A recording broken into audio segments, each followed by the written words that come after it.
बिस्मिल्लाहिर्रहमानिर्रहीम। अस्सलाम वालेकुम स्टूडेंट्स, उम्मीद है आप सब खैरियत से होंगे। चैप्टर नंबर 4 में पावर के बाद हमारा अगला टॉपिक है एनर्जी। तो एनर्जी को हम डिफाइन करते हैं ability of a body to do work, कि किसी भी पार्टिकल में वर्क करने की कितनी सलाहियत है। वो एबिलिटी जो है, वो कैपेसिटी जो है, हमें उस पार्टिकल की एनर्जी के बारे में इंफॉर्मेशन दे देगी। जो पार्टिकल ज़्यादा वर्क करने की सलाहियत रखता है उसकी एनर्जी ज़्यादा होगी, जो पार्टिकल कम वर्क करने की सलाहियत रखता है उसकी एनर्जी जो है वो कम होगी।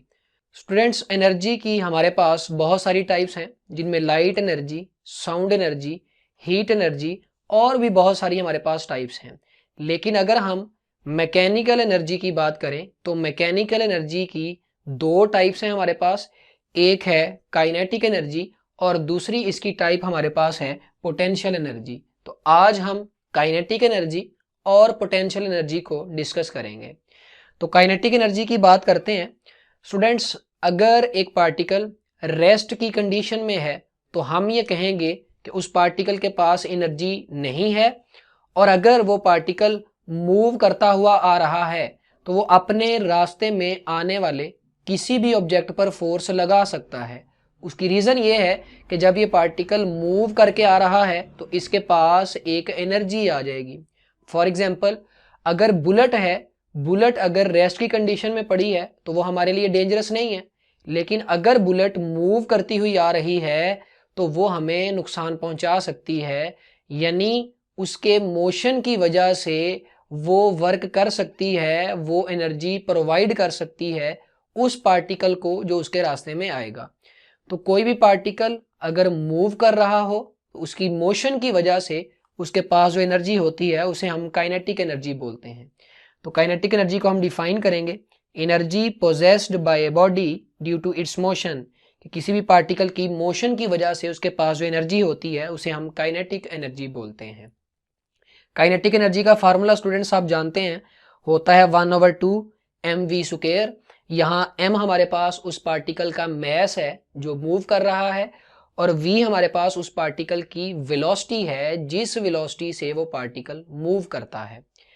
अगर इस रिलेशन को देखें तो काइनेटिक एनर्जी मैस के डायरेक्टली प्रोपोर्शनल है और काइनेटिक एनर्जी वेलोसिटी के स्क्वायर के डायरेक्टली प्रोपोर्शनल है।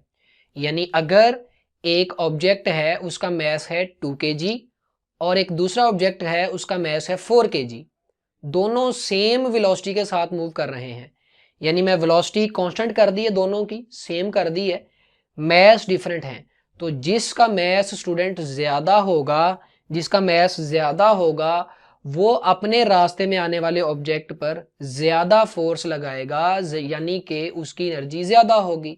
तो यही मैंने लिखा है, अगर पार्टिकल का मैस ज़्यादा होगा तो उसकी एनर्जी भी ज़्यादा होगी।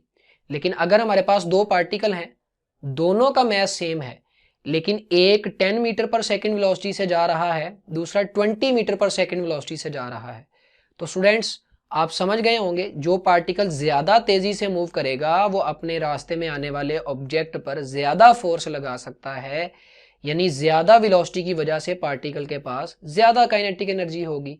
तो मैंने लिखा है काइनेटिक एनर्जी जो है वो वेलोसिटी के स्क्वायर के डायरेक्टली प्रोपोर्शनल होगी। इसके बाद हम बात करते हैं कि हमारे पास जो एनर्जी है वो एक स्केलर क्वांटिटी है। तो अगर हम काइनेटिक एनर्जी के फार्मूला से ये प्रूव करना चाहें कि काइनेटिक एनर्जी एक स्केलर क्वांटिटी है तो हम प्रूव कर सकते हैं। देखने को तो स्टूडेंट्स ये लग रहा है कि मैस एक स्केलर है लेकिन वेलोसिटी एक वेक्टर है, लिहाजा अगर वेलोसिटी वेक्टर है तो काइनेटिक एनर्जी को भी वेक्टर होना चाहिए, लेकिन ऐसा हरगिज नहीं है। काइनेटिक एनर्जी स्टूडेंट्स हमारे पास एक स्केलर क्वांटिटी है। मैं आपको ये बात जो है वो एक्सप्लेन करता हूँ। काइनेटिक एनर्जी का फार्मूला हमारे पास है 1/2 mv²। Kinetic energy equals to 1/2 m, और ये जो v² है स्टूडेंट्स, इसे मैं लिख देता हूँ v vector dot v vector, यानी कि मैंने वेलोसिटी का सेल्फ डॉट प्रोडक्ट करवा दिया। और आपने चैप्टर नंबर 2 में पढ़ा है कि अगर किसी वेक्टर का सेल्फ डॉट प्रोडक्ट करवाएं तो उसे हम लिखेंगे v की मैग्नीट्यूड, फिर v की मैग्नीट्यूड यानी फर्स्ट वेक्टर की मैग्नीट्यूड, सेकंड वेक्टर की मैग्नीट्यूड, और साथ में हमारे पास आ जाएगा कॉज। डॉट प्रोडक्ट में कॉज होता है। चूंकि ये भी वेलोसिटी है, ये भी वेलोसिटी है, यानी ये दोनों इक्वल वेक्टर्स हैं, तो इक्वल वेक्टर्स की डायरेक्शन सेम होती है, लिहाजा हमारे पास यहाँ पे एंगल थीटा जो है वो 0 डिग्री आ जाएगा। तो cos 0 स्टूडेंट्स 1 हो जाएगा। तो हमारे पास cos 0 1 होने से ये वाला फैक्टर बच जाएगा, जो हमारे पास आ जाएगा v स्क्वायर। तो हम ये कह सकते हैं कि वेलोसिटी और वेलोसिटी के डॉट प्रोडक्ट से हमारे पास एक स्केलर क्वांटिटी आएगी जो कि v स्क्वायर है। अब स्टूडेंट्स मैस भी स्केलर हो गया और v डॉट v का आंसर भी स्केलर आ गया, लिहाजा हम कह सकते हैं कि काइनेटिक एनर्जी जो है वो एक स्केलर क्वांटिटी है। काइनेटिक एनर्जी के यूनिट की बात करते हैं तो हमारे पास मैस का यूनिट होगा kg और वेलोसिटी का स्क्वायर है। वेलोसिटी का यूनिट हमारे पास होता है मीटर पर सेकंड, तो वेलोसिटी की जगह हमने मीटर पर सेकंड पुट कर दिया और ऊपर हमारे पास स्क्वायर आ गया। इसको हम लिख सकते हैं kg वैसे ही आ जाएगा, मीटर का स्क्वायर और ये सेकंड के ऊपर -2 आ जाएगा। स्टूडेंट्स किलोग्राम मीटर स्क्वायर पर सेकंड स्क्वायर को हम जौल भी कहते हैं। तो काइनेटिक एनर्जी या एनर्जी और वर्क का सेम यूनिट है जिसको हम जौल बोलते हैं। अगर बात करें डायमेंशंस की, तो चूंकि हमारे पास जो वर्क है और जो एनर्जी है दोनों का यूनिट सेम है, तो दोनों की डायमेंशन भी सेम होगी। तो इसकी डायमेंशन हमारे पास आ जाएगी ml स्क्वायर t-2। कैसे? kg मैस का यूनिट है, मैस की symbol capital M, metre length का यूनिट है, उसका स्क्वायर है, तो लेंथ की सिंबल कैपिटल L आ जाएगी और ऊपर ये स्क्वायर। सेकंड टाइम का यूनिट है, टाइम की डायमेंशन कैपिटल T आ जाएगी और ये -2 आ जाएगा। तो इस तरह से हम एनर्जी की डायमेंशन निकाल सकते हैं। अब हम बात करते हैं पोटेंशियल एनर्जी की। पोटेंशियल एनर्जी को स्टूडेंट्स हम दो तरीकों से डिफाइन करते हैं। तो पहले एक तरीकाकार की बात करते हैं, energy possessed by a particle due to its position. किसी भी पार्टिकल के पास उसकी पोजीशन की वजह से जो एनर्जी होती है, कहाँ पर? इन फोर्स फील्ड, यानी फोर्स फील्ड में पार्टिकल की पोजीशन की वजह से उसके पास जो एनर्जी होती है उसे हम पोटेंशियल एनर्जी बोलेंगे। तो सबसे पहले हमें यह पता होना चाहिए फोर्स फील्ड क्या होता है, और फोर्स फील्ड को समझने के लिए हमें फील्ड के बारे में पता होना चाहिए। तो मैंने आपको ग्रेविटेशनल फील्ड वाले टॉपिक में बताया था कि फील्ड एक स्पेस होती है, एक रीजन होता है किसी भी पार्टिकल के अराउंड, जिसमें अगर दूसरा पार्टिकल आ जाए तो वो पार्टिकल जो वहाँ पहले से मौजूद होता है, जिसका वो इलाका होता है, वो आने वाले पार्टिकल पर फोर्स लगा सकता है। बिल्कुल उसी तरह स्टूडेंट्स, जैसे हर गांव में एक चौधरी होता है और उस चौधरी का वो इलाका होता है गांव, और वहां पर अगर कोई इंसान गांव में आकर रहता है तो उसे चौधरी की बात मानना पड़ती है। तो यहाँ पे फील्ड हमारे पास जो है वो एक एरिया होगा। फॉर एग्जाम्पल अर्थ के अराउंड एक एरिया है, अगर अर्थ के नज़दीक भी कोई पार्टिकल आता है तो अर्थ उसे अपनी तरफ अट्रैक्ट कर लेगी, यानी अर्थ के अराउंड एक फील्ड है जिसे हम ग्रेविटेशनल फील्ड बोलेंगे। तो ग्रेविटेशनल फील्ड में पार्टिकल की पोजीशन की वजह से उसके पास जो एनर्जी होगी उसे हम ग्रेविटेशनल पोटेंशियल एनर्जी बोलेंगे।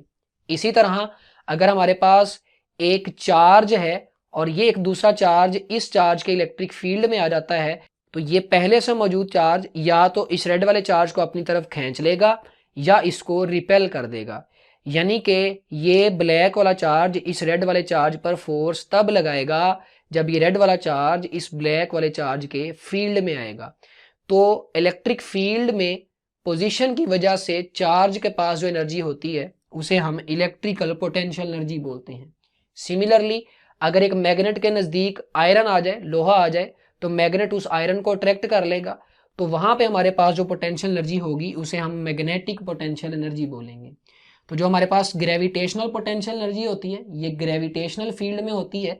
तो इसका हमारे पास स्टूडेंट्स फार्मूला आ जाएगा potential energy equals to mgh। m उस पार्टिकल का मैस है, g ग्रेविटेशनल एक्सेलरेशन है और h हाइट होगी।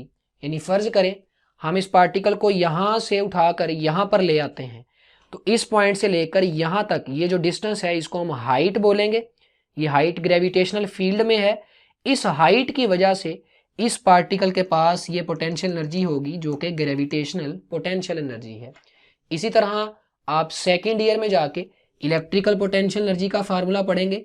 इलेक्ट्रिकल पोटेंशियल एनर्जी का फार्मूला स्टूडेंट्स हमारे पास होता है Q डेल्टा V, और इसी तरह आप सेकेंड ईयर में जाके मैग्नेटिक पोटेंशियल एनर्जी की बात करेंगे। पोटेंशियल एनर्जी में एक इम्पॉर्टेंट पॉइंट जहन में रखिएगा, जब भी स्टूडेंट्स हम पोटेंशियल एनर्जी की बात करते हैं फोर्स फील्ड में, तो हम सबसे पहले एक रेफरेंस पॉइंट सिलेक्ट करते हैं, यानी वो वाला पॉइंट जहां से हम उस पार्टिकल को मूव करवाना स्टार्ट करेंगे, यानी पार्टिकल की इनिशियल पोजीशन को हम रेफरेंस मानेंगे। तो स्टूडेंट्स, अब रेफरेंस पॉइंट कौन सा पॉइंट हो सकता है? रेफरेंस पॉइंट की जो सिलेक्शन है वो रैंडम होती है, यानी कि आप ग्रेविटेशनल फील्ड में किसी भी पॉइंट को रेफरेंस पॉइंट मान सकते हैं। फॉर एग्जांपल, मैं चाहूं मैं इस पॉइंट को रेफरेंस मान लूं, मैं इस पॉइंट को रेफरेंस मान लूं, या मैं इस पॉइंट को रेफरेंस मान लूं। जो हमारे पास रेफरेंस पॉइंट की सिलेक्शन होती है वो रैंडम होती है, लेकिन ज़्यादातर जो रेफरेंस यूज़ किया जाता है वो ग्रेविटेशनल फील्ड के केस में अर्थ की सरफेस को यूज़ किया जाता है, और एक पॉइंट इन्फिनिटी होता है जिसको हम नेक्स्ट लेक्चर में एब्सोल्यूट ग्रेविटेशनल पोटेंशियल एनर्जी में डिस्कस करेंगे कि इन्फिनिटी वाले पॉइंट को हम रेफरेंस क्यों लेते हैं। एक पॉइंट जहन में रखिएगा स्टूडेंट्स, रेफरेंस पॉइंट जिस पॉइंट को आप मानेंगे उस पॉइंट की पोटेंशियल एनर्जी को जीरो माना जाएगा। तो हमारे पास जो पोटेंशियल एनर्जी है उसको हम अज्यूम करते हैं जीरो एट रेफरेंस, चाहे उस रेफरेंस पॉइंट पर पोटेंशियल एनर्जी जीरो हो या ना हो। जब आपने उसको रेफरेंस मान लिया है तो हम उसकी पोटेंशियल एनर्जी को जीरो सपोज करेंगे। पोटेंशियल एनर्जी को दूसरा तरीका है डिफाइन करने का, हम इसे डिफाइन करते हैं energy due to constrained state of a particle is called potential energy. Constrained state का मतलब ये है कि वो पार्टिकल जिसको आप जिस पोजीशन में लेकर आए हैं वो उस पोजीशन में रहना नहीं चाहता। फॉर एग्जांपल, अगर मेरे पास एक स्प्रिंग है, उस स्प्रिंग की मैं बात करूं तो वो स्प्रिंग यहाँ पर स्टेबल है। अगर मैं स्प्रिंग को यहाँ से खींच दूं तो स्टूडेंट्स जैसे ही मैं स्प्रिंग को फ्री करूंगा तो वो स्प्रिंग वापस अपनी पोजीशन की तरफ आएगा। और अगर हम उस स्प्रिंग को खींच के यहाँ पर रखते हैं, वो स्प्रिंग यहाँ पर रहना नहीं चाहता।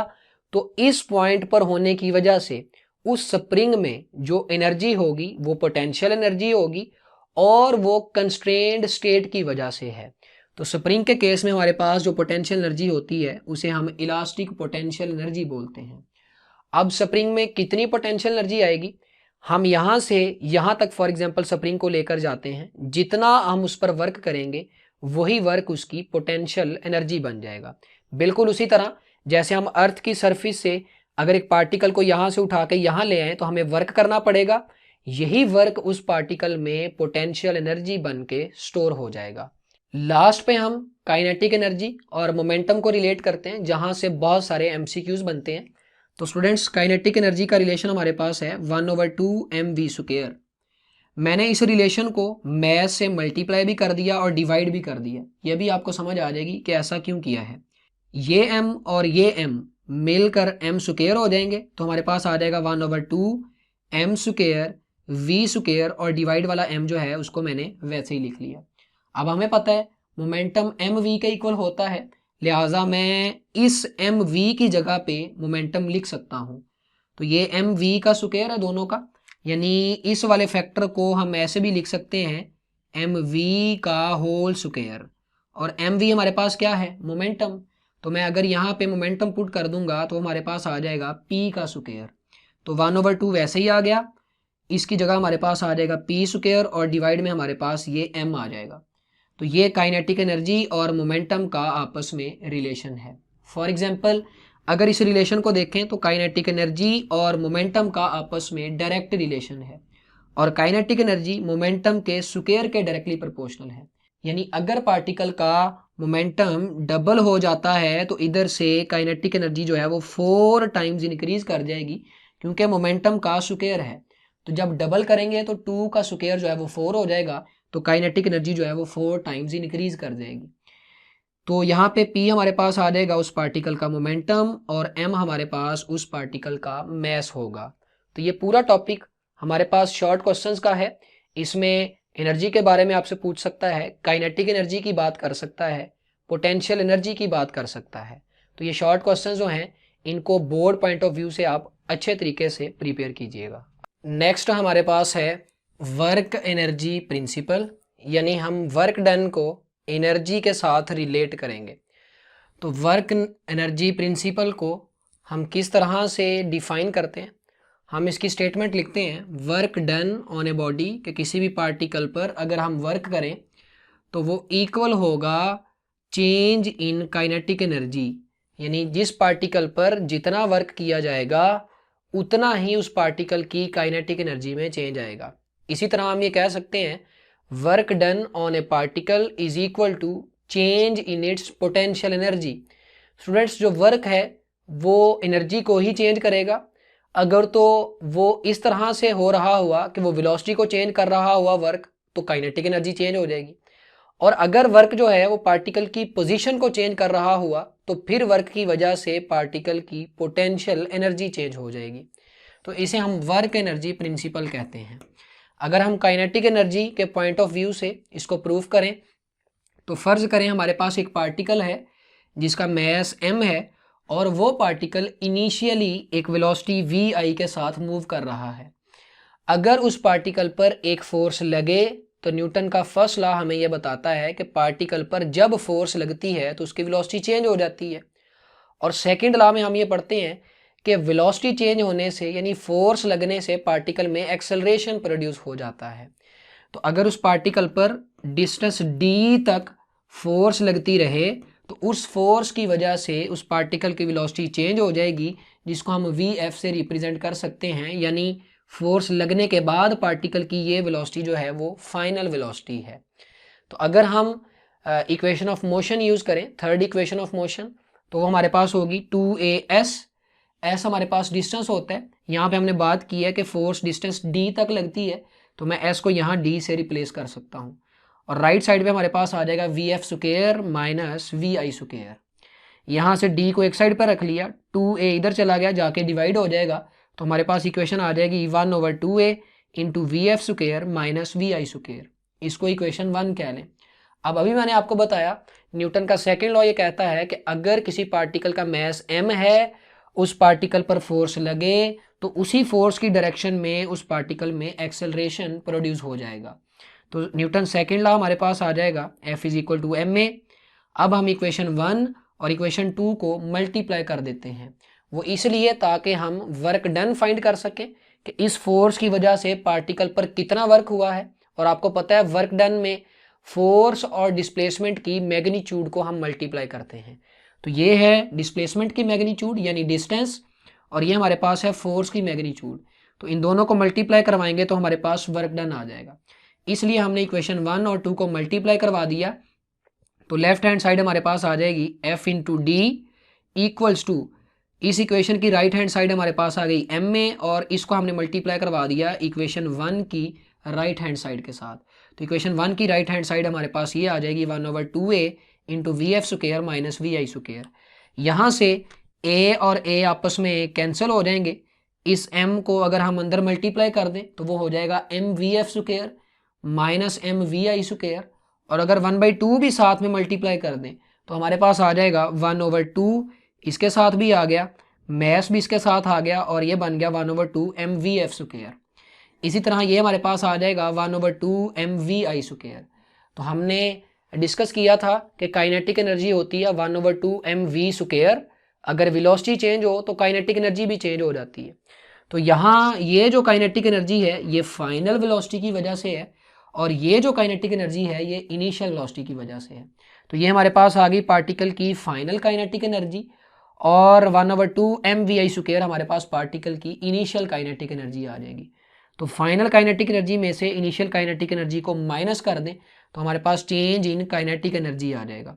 लिहाजा हम लिख सकते हैं वर्क डन इक्वल होगा चेंज इन काइनेटिक एनर्जी के, और यही हमारे पास वर्क एनर्जी प्रिंसिपल की स्टेटमेंट है।